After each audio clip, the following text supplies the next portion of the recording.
Sir కానీ join అవుతున్నారంట, phone చేశాను. Join అయ్యారుగా. Okay అండి, ఓకే అండి, ఓకే గారు ప్రైజ్ లార్డ్ బ్రదర్ గారు, వాక్యాన్ని తీసుకోండి. ఉన్నారు. ఇప్పుడు తీసుకోమంటారా? తీసుకోండి బ్రదర్, సమయమై. ఓకే అండి. దేవుని పరిశుద్ధమైన నామానికి సమస్త మహిమ ఘనత ప్రభావం కలుగునుగాక. మరి ఇచ్చిన గొప్ప అవకాశాన్ని బట్టి దేవాదేవునికి నా వందనాలు, స్తుతులు చెల్లిస్తున్నాను. అవకాశం ఇచ్చిన తమ్ముళ్ళకి, అలాగే సహవాసం ఉన్న వారందరూ కూడా నా హృదయపూర్వక వందనాలు. మరి ఈ సమయంలో దేవుని వాక్యాన్ని జ్ఞాపకం చేసుకుందాం. చిన్న ప్రార్థన చేద్దాం. దానికి ప్రేమ నమ్మకం కలిగిన తండ్రి, పరిశుద్ధమైన పాదములు వందనాలు. యేసుక్రీస్తు రక్తాన్ని చేతబట్టులను ప్రార్థన చేస్తున్నాం ప్రభా. వాక్యం ద్వారా మాతో మాట్లాడండి. నీ చిత్తం కొరకు మమ్మల్ని సిద్ధపరచండి. నీ ఉద్దేశాలు మాకు తెలియపరచండి. నీ మాట వినడానికి మేము సిద్ధంగా ఉన్నాం ప్రభా. అయా తండ్రి, నువ్వు ఏదైనా చేయగలిగిన దేవుడు, అసాధ్యాన్ని సాధ్యపరచగలిగిన దేవుడు, అద్భుతాలు చేసే దేవుడు. ఒక్కసారి నీ వాక్యం చేత మమ్మల్ని బ్రతికించు.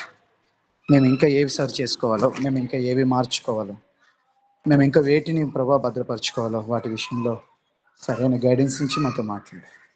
పెనుగల చెవిని గ్రహించే మనసును మా అందరికీ దయచేసి నీ కృపలతో నింపి వాడుకుంటారు. నజరుడిని యేసు పరిశుద్ధమైన నామం బట్టి ప్రార్థిస్తున్నాం తండ్రి, ఆమేన్. ఈ సమయంలో దేవుని వాక్యాన్ని చదువుకుందాం. దానియేలు పుస్తకం 5వ అధ్యాయం మొదటి నుండి నేను చదువుతున్నాను, దయచేసి ఆలకించండి. రాజగు బెల్షస్సరు తన అధిపతులలో 1000 మందికి గొప్ప విందు చేయించి ఆ 1000 మందితో కలుసుకొని ద్రాక్షారసం త్రాగుచుంటాను.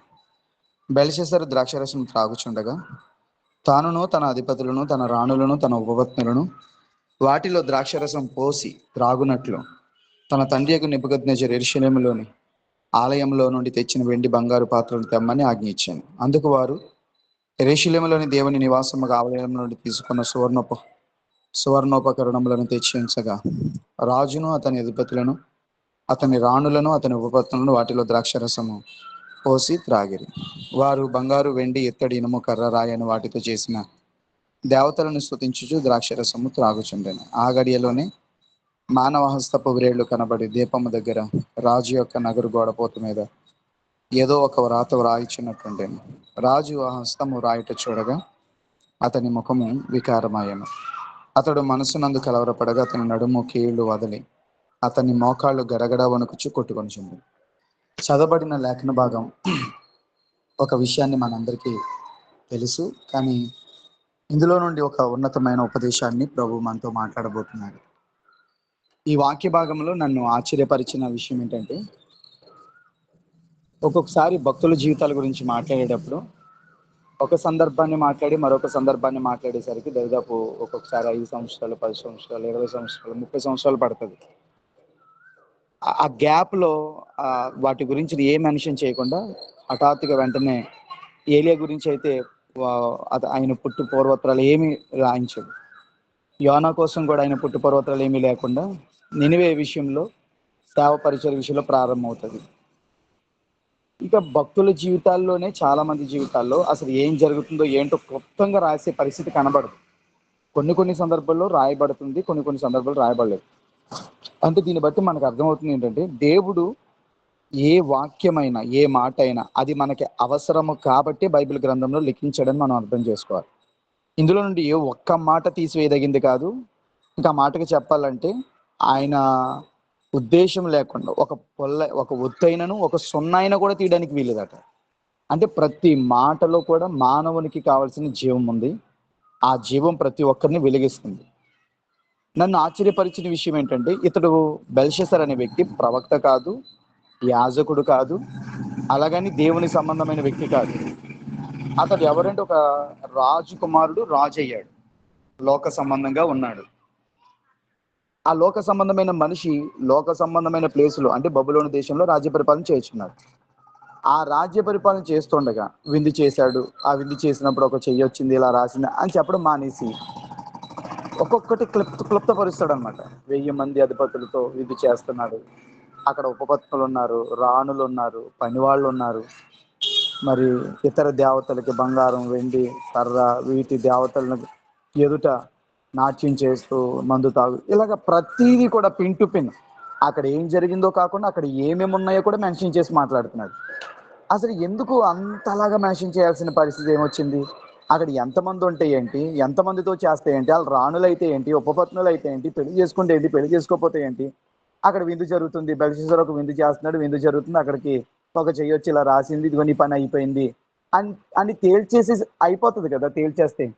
కానీ అలాంటిది ఏమీ తేల్చకుండా డైరెక్ట్గా ఏం మాట్లాడుతున్నారంటే ప్రతిదీ కూడా అక్కడ ఎంతమంది ఉన్నారు, అక్కడ ఏం జరుగుతుంది, ఆ బెల్షస్సర్ ఏమేమి వేయిస్తున్నాడు, అక్కడ అస్తం వచ్చినందుకు అతని పరిస్థితి ఎలా ఉంది, చాలా పిండి పిండి రాస్తున్నాడు. ఎందుకు ఇంతలా రాసావు ప్రభు అని నేను వాక్యాన్ని చదువుతున్నప్పుడు నేను ప్రభుతో ఆత్మ సంబంధంగా మనసులో నేను మాట్లాడుతుండగా పరిశుద్ధాత్మ దేవుడు నాకు తెలియజేసిన విషయం ఏంటంటే హెచ్చరిక అనేది ప్రతిదీ కూడా పిన్ టు పిన్ చాలా అవసరం. అంటే అది బెల్షస్సర్ కోసమే రాయబడింది కాదు, అది నీ కోసం కూడా రాయబడిందని నన్ను హెచ్చరిక చేశాడు పరిశుద్ధాత్మ దేవుడు. అంటే నేను అనుకుంటున్నాను, అప్పుడు నా కోసం ఎలా అయితే హెచ్చరికగా మాట్లాడాడని దేవుడు చెప్పాడో, ఈరోజు వాక్యం వింటున్నా లేదంటే వాక్యం చదువుతున్న ప్రతి ఒక్కరికి కూడా హెచ్చరికగా ఉండడానికే ఇది పర్టిక్యులర్గా రాయించాడని నేను నమ్ముతున్నాను. అంటే ఇది ప్రతి ఒక్కరి మాట, ఇది ప్రతి ఒక్కరికి.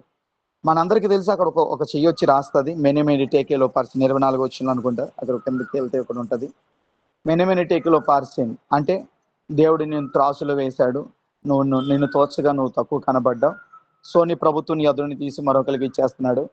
ఇది దాని భావం. దీనికోసం ఎవరు చెప్తారు అంటే మళ్ళీ దానియేలు వస్తారు. మళ్ళీ దానియేలు నీకైనా తెలుసా, నువ్వైనా చెప్తావా? ఇప్పుడు దానియేలుని పరిచయం చేయడానికి రాణి వచ్చి చెప్తుంది, బాబు నువ్వు బాధపడాల్సిన పని లేదు, ఇదిగో నీ తండ్రి ఉన్నప్పుడు ఒక ఆయన ఉన్నాడు, దేవదూత లాంటి స్వభావం కలిగిన వాడు, నువ్వు ఆయన్ని పిలిపించుకొని ఆయన చేత ఈ మాట చెప్పించగలిగితే అతడు ఖచ్చితంగా చెప్తాడు అని. అంతే, వెంటనే వస్తాడు దానియేలు. చూడండి, పిన్ టు పిన్ అసలు యాజ్ డీజ్. ఇప్పుడు నేను ఏమంటానంటే ఇలా మాట్లాడుతున్నాను, నేను ఏమనుకోవద్దు. సినిమా అనుకోండి, సినిమాలో జస్ట్ ఇక్కడి నుంచి అక్కడికి వెళ్ళిపోతాం అంతే. ఇక్కడ బయలుదేరినట్టు చూపిస్తారు, అక్కడ ఎండింగ్ చూపిస్తారు. సీరియల్ అయితే అలా కాదు కదా. అంటే నేను సీరియల్ చూసే వ్యక్తిని కాదు, ఇదివరకు సినిమాలు చూసే వ్యక్తిని. కానీ మధ్యలో ఎక్కడికైనా వెళ్ళినప్పుడు గీ అని సౌండ్ వస్తాయి కదండి, మ్యూజిక్ వస్తుంది అంతే, ఇంక వెళ్తమే ఉంటుంది. దరిదాపు సీరియల్లో 10 నిమిషాలు 15 నిమిషాలు ఇంకా జర్నీయే ఉంటుంది అలా ఆలోచించుకోవడం. సినిమా అయితే అలా కాదు, ఎక్కడ ఎక్కుతాడు అక్కడ దిగుతాడు అనమాట వెంటనే. సో ఈ పొజిషన్ ఎలా ఉందంటే బెల్షస్సర్ మ్యాటర్ నాకు సీరియల్ టైప్ లో ఉందన్నమాట. ప్రతిదీ ఎందుకు అంత అలా రాయించాలి ఏంటి అంటే అది మనందరికీ హెచ్చరిక కావాలి, మనందరికీ అది ఒక గద్దింపు కావాలి, మనందరికీ అది గుణపాఠం కావాలి. అందుకొరకే దేవుడు పనిగట్టుకుని ప్రతిదీ కూడా దేవుడు రాయించాడు అని ప్రభు నాకు తెలియజేశారు. ఆ విషయం ప్రజలందరికీ తెలియాలి. ఎందుకు ఇలా జరిగింది ఏంటి, నువ్వు ఎలా ఉండాలి, నువ్వు ఏ విధంగా ఉండాలి, ఏ క్రమంలో ఉండాలి, అది నీకు తెలియాలి అంటే ఖచ్చితంగా ఈ వాక్యాన్ని నువ్వు గ్రహించాలి, ఈ వాక్యాన్ని నువ్వు అర్థం చేసుకోవాలి. రైట్, ఇప్పటి వరకు నేను కొన్ని విషయాలు అయితే నేను మాట్లాడాను, నా మనసులో ఉన్న ప్రశ్న కూడా మీకు చెప్పాను. ఇక వాక్య భాగంలోకి వెళ్ళిపోతే అసలు మెనీ టేకేర్ ఉపార్సిన్ అని ఎందుకు వచ్చిందండి? ఇప్పుడు ఆ మాట వల్ల ఏం జరిగింది, దానికి అర్థం కావాలట. అర్థం అయితే ఏంటి, అర్థం కాకపోతే ఏంటి, మనందరికీ తెలుసు దాని ఎండింగ్ ఏంటి, చావే. అదేదో బాబు నువ్వు ఎలాంటి పని చేస్తావా, నువ్వు ఎలాంటి వాడు కాబట్టి నిన్ను ఇప్పుడే చంపేస్తానని చెప్పి వెంటనే అందరినీ మొత్తునట్టు ఈయన కూడా మొత్తేసాడు అనుకో, చచ్చిపోతాడు కదండి. మా మందసాన్ని పట్టుకున్నందుకు వజ్జాన్ని మొత్తునట్టు ఏమండి, ఒక్కొక్కరు అలా మొత్తునట్టు ఈయన కూడా మొత్తేస్తే సరిపోద్ది కదా. పని కట్టుకుని మెనీ టేకలు ఉపార్సిన్ అని రాయించి మళ్ళీ అది దానియేలు చేత బయటికి అంటే అర్థమయ్యేలాగా భావం చెప్పించి అప్పుడు మరణం వచ్చేలాగా చెయ్యాలా దేవుడు అని అంటే అందులో కూడా చాలా ఉన్నతమైన పాఠాలు, మనం నేర్చుకోవాల్సిన పాఠాలు, మనం గ్రహించవలసిన పాఠాలు, మనం అర్థం చేసుకోవాల్సిన పాఠాలు కూడా ఉన్నాయి. అవి ఏంటి అనేది పరిశుద్ధాత్మ దేవుడి పూట మనందరితోనూ మాట్లాడును గాక. నేను నమ్ముతున్నాను నిజంగా ఈ మాట, ఈ వాక్యము ప్రతి ఒక్క హృదయాన్ని కదిలిస్తుందని, ఈ మాట ప్రతి ఒక్క హృదయాన్ని మండిస్తుందని.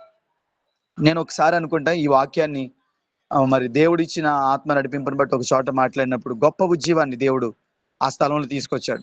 ఎంతో మంది యవనస్తులు దొల్లి కింద దొల్లి మరి ఏడ్చేశారు. కారణం ఏంటంటే దేవుడు అలాంటి పశ్చాత్తపు ఆత్మ కార్యం మరి వాక్యం ద్వారా దేవుడు తెలియజేశాడు. ఎందుకో దేవుడు ఈ రోజు మరి వాక్యం గురించి మాట్లాడగానే తమ్ముడు వంశీ బ్రదరు దేవుడు నాకు ఈ వాక్యాన్ని ప్రేరేపణలోకి తీసుకొచ్చారు. సో దాన్ని బట్టి ఈరోజు దేవుడు మనతో కూడా మాట్లాడతాడని నమ్ముతున్నాను.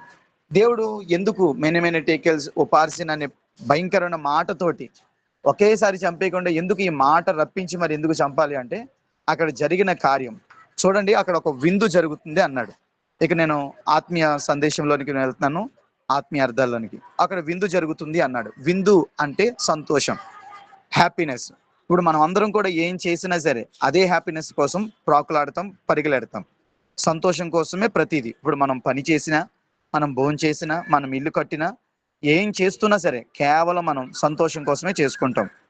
అయితే ఇక్కడ దేవుడు ఏం చెప్తున్నాడంటే, నీ ఆనందం నేనే అవ్వాలి కానీ, నీ ఆనందం ఒక డబ్బు అవ్వకూడదు, నీ ఆనందం గుర్రం అవ్వకూడదు, నీ ఆనందం రథం అవ్వకూడదు, నీ ఆనందం ఒక ఇల్లు అవ్వకూడదు, నీ ఆనందం మనుషులు అవ్వకూడదు, నీ ఆనందం నేనే అవ్వాలని దేవుడు కోరుకుంటున్నాడు. అందుకే కొంతమంది భక్తులు ఆనందం నీలోనే, ఆనందం నీవేగా అనే పాటలతోనే సరిపెట్టే వారిగా మనం ఉండకూడదు. నిజంగానే ప్రభుని బట్టి నువ్వు ఆనందిస్తున్నావా? ప్రభుని బట్టి నువ్వు సంతోషిస్తున్నావా? లోకమును బట్టి వచ్చే ఆనందంలో ఖచ్చితంగా దుఃఖమే ఉంటది. చూడండి, లోకస్తులు కొంతమంది ఇలా మాట్లాడతారు, ఒరేయ్ నేను ఇప్పుడు గట్టిగా నవ్వుతున్నానంటే సాయంత్రం ఇంటికి వెళ్ళా ఖచ్చితంగా ఏడుస్తాను రా అంటారు. నిజంగానే వాళ్ళు ఉదయం కాలం నవ్వుతారు, ఇంటికి వచ్చే ఖచ్చితంగానే ఏడుస్తారు. అలాగా కొంతమంది అనుకోవడం చూశాను, అదే పరిస్థితిని బట్టి వాళ్ళు ఏడవడం కూడా చూశాను. 2-3 సార్లు నేను కూడా ఆ అనుభవాన్ని ఫేస్ చేశాను. అంటే దేవుడు ఏం చెప్తున్నాడంటే, లోక సంబంధమైన ఆనందం నీకు మరణాన్ని కలిగిస్తుంది, దైవ చిత్తానుసారమైన దుఃఖం అయితే నీకు జీవాన్ని, మారు మనసుని కలిగిస్తుంది. ఇక్కడ అదే చెప్తున్నాడు బైబిల్. ఇప్పుడు నువ్వు ఆనందించాలి అని అనుకోవడం తప్పు కాదు. అందుకే అపోస్తలుడైన పౌలు కూడా ఫిలిప్పీయులకు రాసిన పత్రికలు ఏమంటాడు? ఆనందించుడి, నేను మరలా చెప్పుదును, ప్రభువునందు ఆనందించుడి. మన ఆనందం ప్రభు అవ్వాలి, మన ఆనందం ప్రభులో అవ్వాలి. ఒక డబ్బును బట్టో, ఒక మనుషులను బట్టో, లోక అందాలను బట్టో మన ఆనందం అయితే అది ఎంతో కాలం ఉండదు. మన ఆనందమే మన ముఖానికి తేటనిస్తుందంటండి. ఆ ఆనందమే మన ముఖాన్ని వెలిగిస్తుందట. ఆ వెలుగు ఎదుటివారిని బ్రతికిస్తుందట. అంటే మన ముఖంలో ఉన్న తేటదనం, మన ముఖంలో ఉన్న వెలుగే ఎదుటివారిని ఆకర్షిస్తుంది, ఎదుటివారిని ఒప్పిస్తుంది, ఎదుటివారిని దేవుని వైపు నడిపిస్తుంది. మనం అలా లేమనుకోండి, మన ముఖం దుఃఖ ముఖంలో పెట్టేసాం అనుకోండి, మనం ఏడుపు ముఖంలో పెట్టేసాం అనుకోండి, ఆ పరిస్థితి ఎలా ఉంటదంటే, ఎలా అయిపోతుందంటే, ఇంకా బలమున్నా, ఆరోగ్యమున్నా, అవకాశం ఉన్నా ఒక అడుగు కూడా మనం వేయలేం, ఏ పని కూడా మనం చేయలేం, బలహీనమైపోతూ ఉంటాం. ఇంకా చెప్పాలంటే బ్రతికి ఉన్న చచ్చిన సేవలు లాంటి వారం అయిపోతాం అనమాట. అందుకే పరిశుద్ధాత్మ దేవుడు ఏం చెప్తున్నాడంటే, ఎవరైతే పరిశుద్ధాత్మను బట్టి ఆనందిస్తారో, అందుకే దావీదు కూడా అంటాడు కదా, నీ పరిశుద్ధాత్మ యందలి ఆనందం నాకు దూరం చెయ్యకు ప్రభువా అంటాడు. ఈ రోజు నేను అడుగుతున్నాను, నువ్వు ఏ విధాన్ని బట్టి ఆనందిస్తున్నావు? దేన్ని బట్టి సంతోషిస్తున్నావు? ఈ రోజు చాలా మంది పాటలు పాడుంటారు, నేను ఆడవలేదు, ఆరాధన చేస్తుంటారు, నడిపించేవారు ఉంటారు. మీలో కొంతమంది దుఃఖంతో పాడేవారు ఉన్నారు, మీలో కొంతమంది సంతోషంతో పాడేవాళ్ళు ఉన్నారు, మీలో కొంతమంది ఒక్కొక్కసారి మరి బాధకరంగా ఉండి నడిపించిన వాళ్ళు ఉన్నారు, కొంతమంది సంతోషంగా ఉండి నడిపించే వాళ్ళు ఉన్నారు. కొంతమంది సంతోషంగా మందిరానికి వెళ్తారు, మరి కొంతమంది దుఃఖంతో మందిరానికి వెళ్తారు.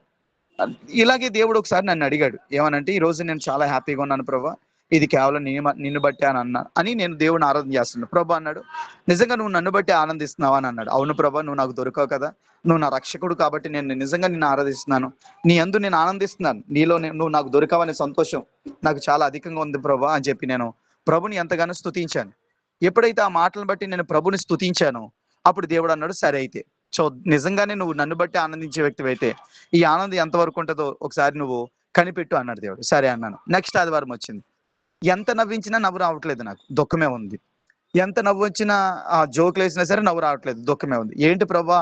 అప్పుడు దేవుడు వచ్చి అడిగాడు, ఇప్పుడు ఎందుకు నవ్వు సంతోషం లేదు నీకంటే, అప్పుడు నేను అన్నాను, జీతం పడలేదు నాయన అన్నాను. అదేంటి, నువ్వు ఎక్కడున్నావు? దేవుని మందిరంలో ఉన్నాను.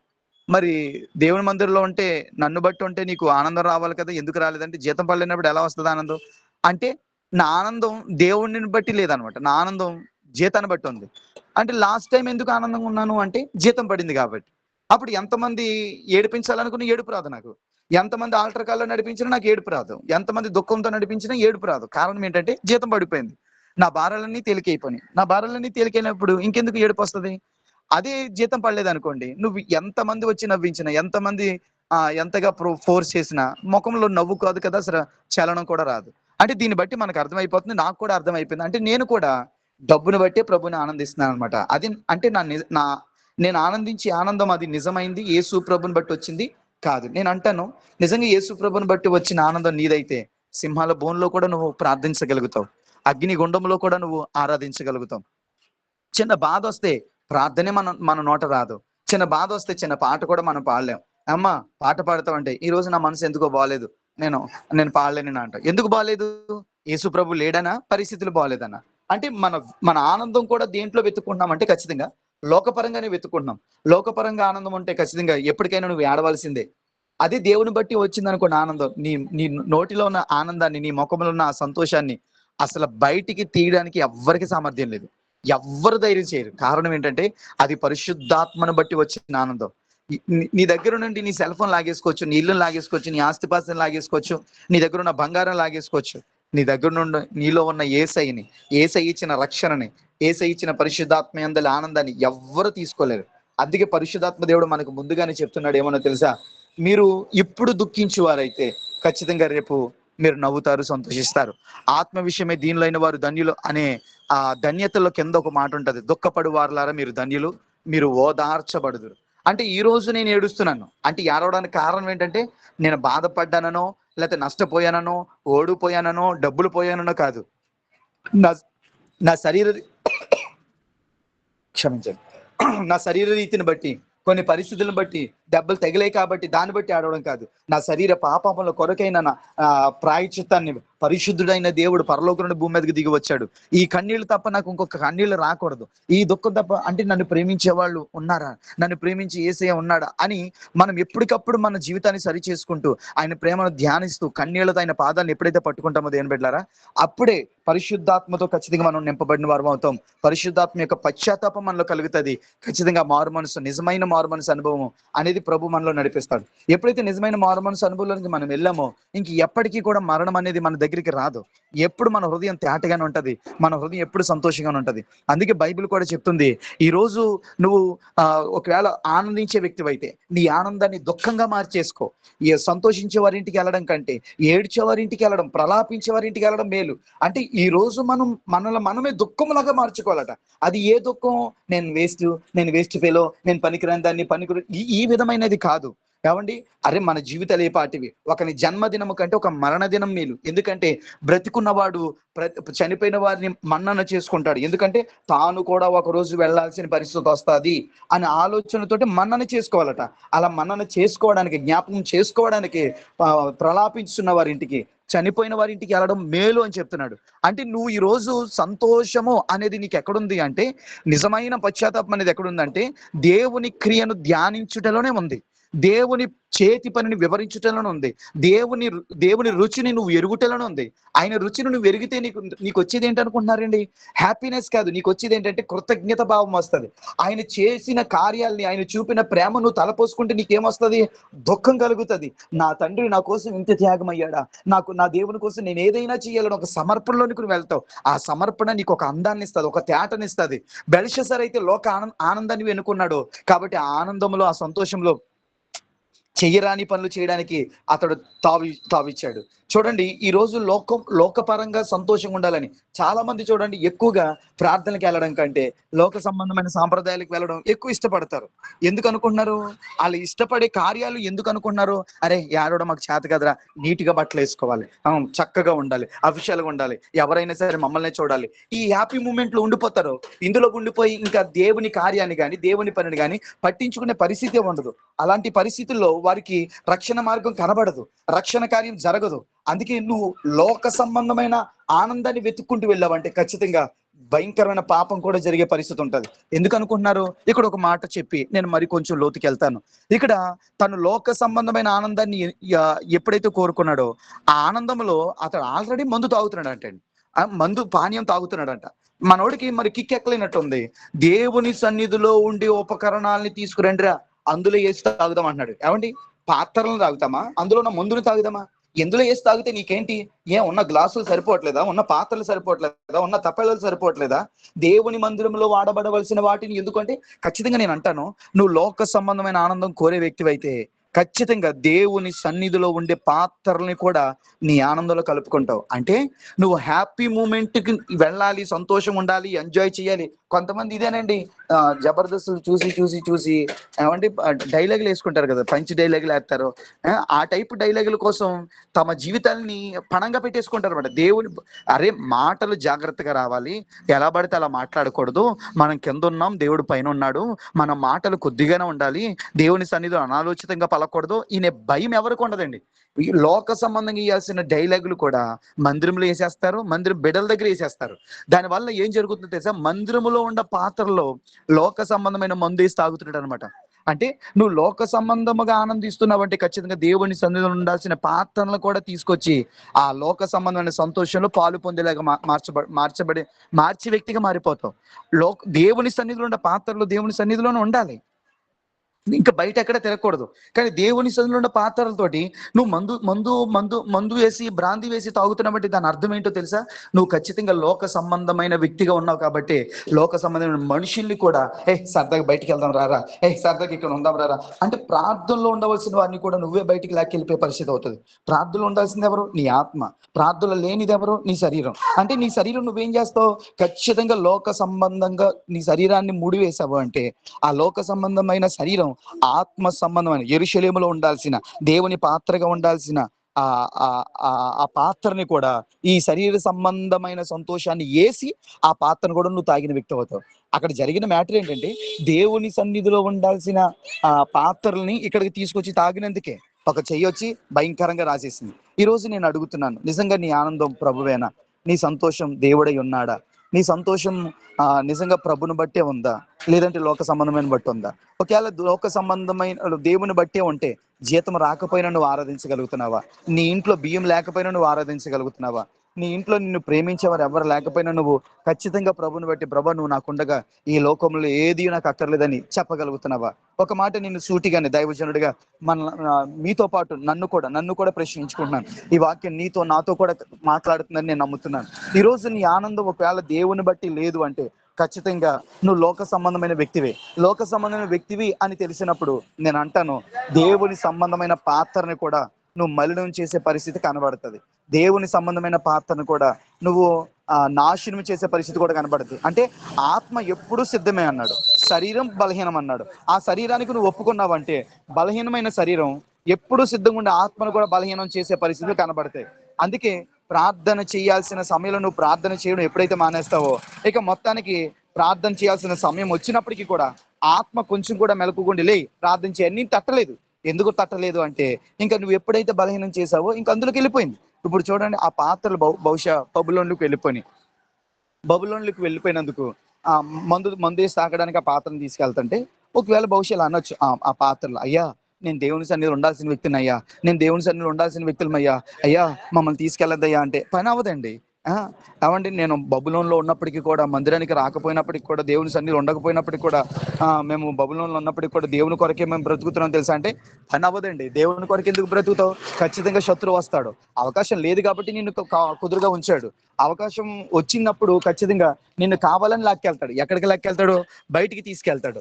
బయటికి తీసుకెళ్లి ఖచ్చితంగా నీ చేత చేయకుండా పనులు చేయిస్తాడు. అయ్యో అది కాదండి, మేము మందు తాగకూడదండి, మేము ఈ పాత్రలు మండి దేవుని కొరకు తైలం వేయాలండి, దేవుని రొట్టెలు పెట్టాలండి, మా దగ్గర ఇలా చేయాలి అలా చేయాలని అన్నప్పుడు ఇంకా అవన్నీ ఎన్ని మాట్లాడినా ఇంకా జరిగే పరిస్థితి కనబడదు. దేవుని బిడ్డలారా, ఈ రోజు నేను అడుగుతున్నాను, నువ్వు దేవుని పాత్రవైతే దేవుని సన్నిధిలో ఉన్నావా? బబులోని దేశంలో ఉన్నావా? చాలా మంది ప్రార్థన జరిగే సమయంలో ప్రార్థన దగ్గర ఉండరండి. అక్కడ దాకా ఎందుకు? ఈ గ్రూప్ లో ఉండవలసిన వారు ఈ గ్రూప్ లో ఇప్పుడు ప్రేయర్ జరుగుతున్నప్పుడు కొంతమంది ఏడవకపోవడానికి కారణం వాళ్ళు ఎక్కడున్నారు? అరే ప్రార్థనలో యెరూషలేములో ఉండాల్సిన వారు బబులోన్లో ఏం చేస్తున్నారు? రోడ్ల మీద ఏం చేస్తున్నారు? బయట ఏం చేస్తున్నారు? ఆదివారం ఆరాధనలు వచ్చినప్పుడు, శుక్రవారం ఉపవాస ప్రార్థనలు వచ్చినప్పుడు, ఆన్లైన్ ప్రార్థనలు వచ్చినప్పుడు, సువార్తలు వెళ్లాల్సిన సందర్భాలు వచ్చినప్పుడు, అరే యెరూషలేములో దేవుని పనిలో దేవుని పరిచర్లు ఉండవలసిన వారు ఎక్కడ తిరుగుతున్నారు? ఎక్కడెక్కడికి వెళ్తున్నారు? ఈ రోజు మనం ప్రశ్నించుకోవాలి. ఒకవేళ నువ్వు దేవుని సన్నిధిలో లేకపోతే, నీకు ఇష్టం లేకపోయినా సరే, నీ ప్రమేయం లేకపోయినా సరే ఖచ్చితంగా సాతాను నీకు ఇష్టం లేని పని నీ చేత చేయిస్తాడు. అందుకే నువ్వు ఎక్కడున్నప్పటికీ కూడా ఖచ్చితంగా నువ్వు వెళ్లాల్సింది ఎక్కడికి అంటే ఇదిగో బబులోని దేశం నుంచి నేరుగా యెరూషలేములోకి వెళ్ళిపోవాలి. అంటే బబులోన్ అంటే కాలక్షేపం, బబులోన్ అంటే లోకంలో తిరగడం, యెరూషలేము అంటే దేవునితో సహవాసం, దేవుని సన్నిధిలో గడపడం, ఆన్లైన్లో గడపడం, సువార్తలో గడపడం, దేవుని పరిచయంలో గడపడానికి నిన్ను అప్పగించేసుకోవడం.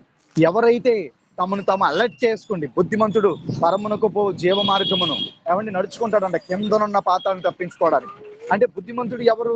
కింద ఉన్న పాతాళం కింద ఉందని ఎరిగి ఆ మార్గంలో వెళ్ళిపోతే నేను చనిపోతానని ముందే తెలుసుకుని వెంటనే అలర్ట్ అయిపోయి పరమునకు పో మార్గం ఏదో వెతుకుని అందులో నడుస్తాడు. ఇప్పుడు నువ్వు అలా నడవగలిగితే, ఆ పరిస్థితులకు నువ్వు రాగలిగితే ఖచ్చితంగా ఆ భయంకరమైన అపవిత్రత నుండి దేవుడు మనల్ని మన పాత్రల్ని కాపాడుతాడు. దైవజనుడిగా ఈ వాక్యాన్ని నాతో కూడా దేవుడు మాట్లాడితే నమ్ముతున్నాను. కాబట్టి మన పాత్రలు పరిశుద్ధపరచబడాలి అంటే నేను ఎక్కడున్నా సరే నీతిగా ఉంటానో కాదండి, మనం ఉండాల్సిన చోటే ఉండాలి. ఎక్కడో ఉంటే పని అవ్వదు, మనం ఉండాల్సిన చోటే ఉండాలి. అప్పుడు దేవుడు కదిలే పాత్రల గురించి, కదలలేని పాత్రల గురించి అంత సీరియస్ అయితే, ఇప్పుడు కదిలే పాత్రలుగా దేవుడు మనం చేశాడు. ఇప్పుడు ఆ పాత్రలకి అక్కడ ఉండకూడదని తెలుసు, అక్కడ ఉండకూడదని అర్థమైనప్పుడు వాళ్ళు ఉండడానికి వాళ్ళకి అవకాశం ఉందా? ఎంత మాత్రం లేదు. కారణం ఏంటి? వాటికి జీవం లేదు, వాటికి కాళ్ళు లేవు, వాటికి కథలు లేవు. కానీ ఈ రోజు దేవుడు నిన్ను నన్ను కదిలే పాత్రలుగా చేశాడు, జీవం కలిగిన పాత్రలుగా చేశాడు. దేవుడు ఇచ్చాడు. ఆ పాత్రలు దేవుని సన్నిధికి వచ్చినట్టు ప్రతిష్ఠ చేయబడ్డాయి. అరే, మీరు దేవుని సేవ కొరకే, దేవుని పరిచర్య కొరకే, దేవుని నిమిత్తమే. ఈ రోజు మనల్ని కూడా దేవుడు బాప్తిసం పొందినప్పుడు మనల్ని ప్రతిష్ఠించాడు.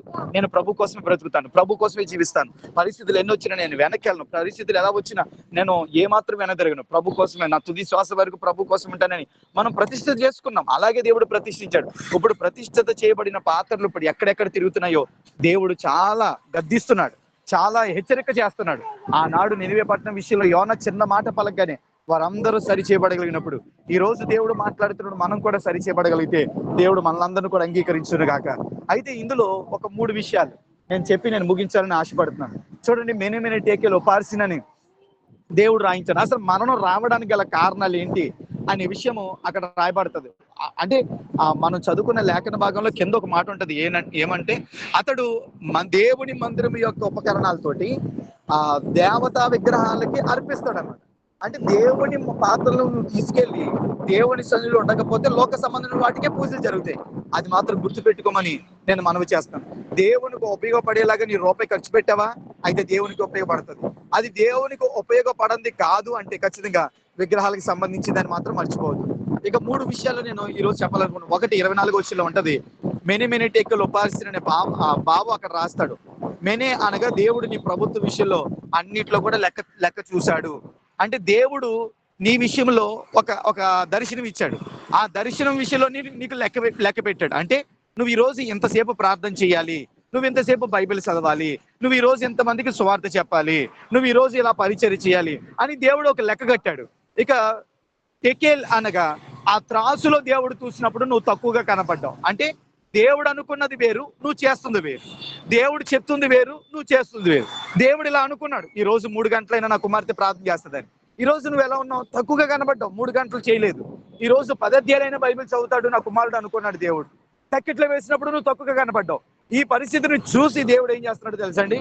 నిన్ను చంపేయడమే కాకుండా 3వదిగా అంటాడు, ఒప్పాల్సిన అంటే పెరేస్ అనగా నీ యొద్ద నుండి నీ ప్రభుత్వంను తీసివేసి అది మాదీయులకు పారసీకులకు అప్పగించేస్తాడంట. అంటే దాని అర్థం ఏంటి తెలుసా? మాదీయులు పారసీకులు అంటే దేవుని ప్రజలు కాదు, వారు శత్రు ప్రజలు. అంటే నీకున్న తలాంతుని నువ్వు సవ్యంగా వాడకపోతే, నీకున్న తలాంతును నువ్వు ఖచ్చితంగా క్రమముగా వాడకపోతే దాన్ని తీసుకెళ్లి మరొకరికి అప్పగించడం కాదంటే దాన్ని తీసుకెళ్లి శత్రువు చేతిలో పెడతాడు. చూడండి, విత్తనాలు విత్తే ఉపమానంలో ఒక మాట మనకు కనబడదు. విత్తనాలు విత్తేవాడు విత్తుచుండగా కొన్ని త్రోవ పక్కన పడ్డాయి, మరికొన్ని రాత్రి నేలలు పడ్డాయి, మరికొన్ని ముళ్ళ పొదలు పడ్డాయి, మరికొన్ని మంచి నేలలు పడ్డాయి. ఏమండి, రాతి నేల పడిందేమో ఎదిగిందంట, వెంటనే చెమ్మలేనందున ఎండిపోయిందంట. ఆ విత్తనాలు అక్కడే చచ్చిపోయాయి.